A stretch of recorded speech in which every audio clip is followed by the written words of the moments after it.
ভুলভাল বকার জন্য, অসাংবিধানিক শব্দ প্রয়োগের জন্য, একদম শব্দের শালীনতা ছাড়িয়ে যাওয়ার জন্য তিনি কুখ্যাত কিংবা বিখ্যাত হয়ে আছেন।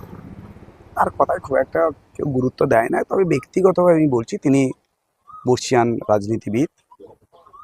রাজনীতিতে বয়স বাড়লে মস্তিষ্ক খারাপ হতে হবে এরকম কোনো কথা নেই। তো তিনি নিজে দক্ষিণ কাঁথির মানুষ, নিজে এখানকার বিধায়ক, ছেলেকে কাঁথি মিউনিসিপ্যালিটি চেয়ারম্যান করে রেখেছেন। তো গোটা গায়ে যার দাঁত হাজাতে ভর্তি, তিনি দাঁতের মলম বিক্রি করবেন আর লোক কিন্তু এটা হয় না।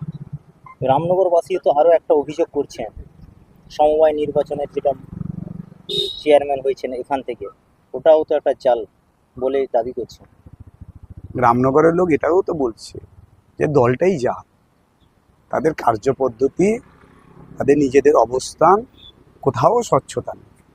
তিনি মিউনিসিপ্যালিটির ভোটার হয়ে ওখানকার চেয়ারম্যান হলেন, আবার একটি প্রাইমারি কোঅপারেটিভের থেকে প্রতিনিধি হয়ে বলাগড়িয়া ব্যাংকের তিনি চেয়ারম্যান হলেন। এরকম দ্বৈত নাগরিকত্ব মিউনিসিপ্যালিটি এবং গ্রামীণ এলাকায় বোধহয় ভারতবর্ষের কোথাও নেই। তৃণমূল বহু নতুন নতুন নজির তৈরি করছে, তাই জাল করাতে এরা নজির সৃষ্টি করেছে, সেই লোক অন্যের বিরুদ্ধে অভিযোগ করছে। বিভিন্ন সময় তো আক্রমণ করে মন্ত্রীর পুত্র শুভেন্দু অধিকারী, বিভিন্ন পদ নিয়ে বসে আছে। এখন তিনি কতগুলো পদ নিয়ে বসে আছেন সেটাও তো প্রশ্ন তুলছেন রামনগর কলেজ নিয়েও তারাও দাবি করছেন যে রামনগরে কোনো কি ভূমিপুত্র নেই এই দায়িত্বে পাওয়ার।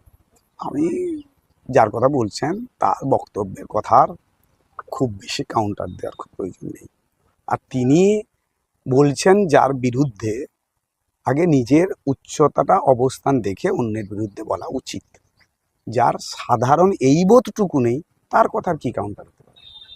মুখ্যমন্ত্রী অনেক প্রতিশ্রুতি দিচ্ছেন, এবারে বিধানসভায় জিতলে অনেক কিছু হবে, এরকম একটা চার্জশিট রামনগর থেকে বিভিন্ন বিধানসভায় প্রচার করছেন। অথচ 2021 সালে ঘোষণা করেছিলেন ডবল চাকরি হবে, ডবল শিল্প হবে, সব কিছু ডবল হবে। এটা কি যুব সমাজের হাতে তুলে দিয়েছেন? খুব বেশি দূর যেতে হবে না, 2024-এই ঘোষণা করেছিলেন সমুদ্র সাথী। যারা সমুদ্রে মাছ ধরতে যান ব্যান পিরিয়ডে, তাদের জন্য ভাতার কথা বলেছেন।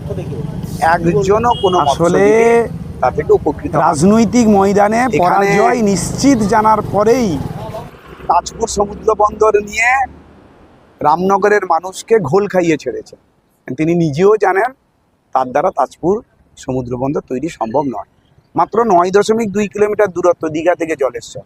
রেল দপ্তর সমস্ত টাকা বরাদ্দ করা সত্ত্বেও রেল সম্প্রসারণের কাজ 1% এরা এগোতে